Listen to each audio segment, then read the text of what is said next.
Hello बच्चों, let's take a given question. The question says we need to state true or false. Magnitude of displacement can be equal to or less than distance.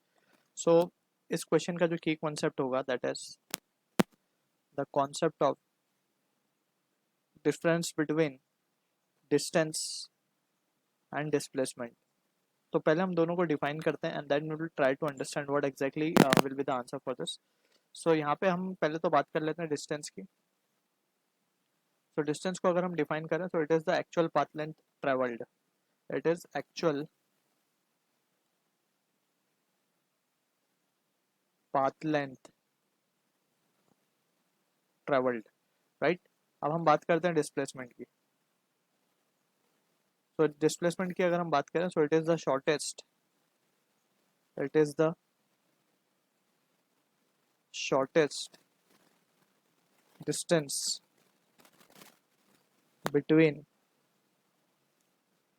Initial and final point. ठीक है, अब यहाँ से हम समझने की कोशिश करते हैं. अगर let suppose we have a body, A से स्टार्ट कर रही है वो बॉडी और बी तक जा रही है.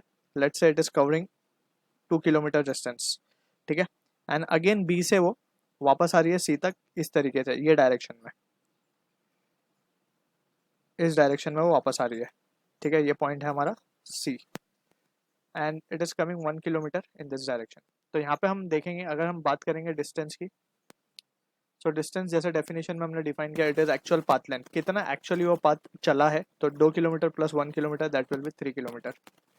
ठीक है, अब बात कर लेते हैं डिस्प्लेसमेंट की. सो डिस्प्लेसमेंट को अगर हम देखें सो डिस्प्लेसमेंट की डेफिनेशन क्या है, it is the shortest distance between initial and final point. Initial point हमारा ए है, फाइनल पॉइंट हमारा सी है.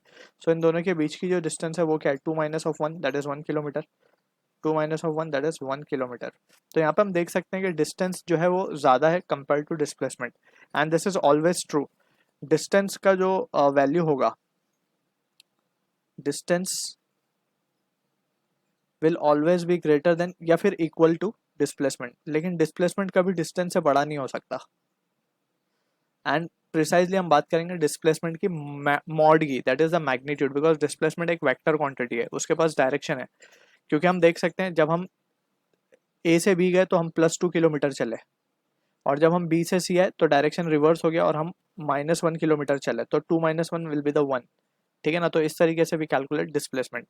तो यहाँ पे डायरेक्शन का इंपॉर्टेंस है. तो यहाँ पे डिस्टेंस हमेशा ज़्यादा होगा या कम से कम ये इक्वल हो सकता है, लेकिन उससे ज़्यादा नहीं हो सकता डिस्टेंस से डिस्प्लेसमेंट. ठीक है, तो हमसे बोला गया the magnitude of displacement can be equal to और less than the distance. That is perfectly true.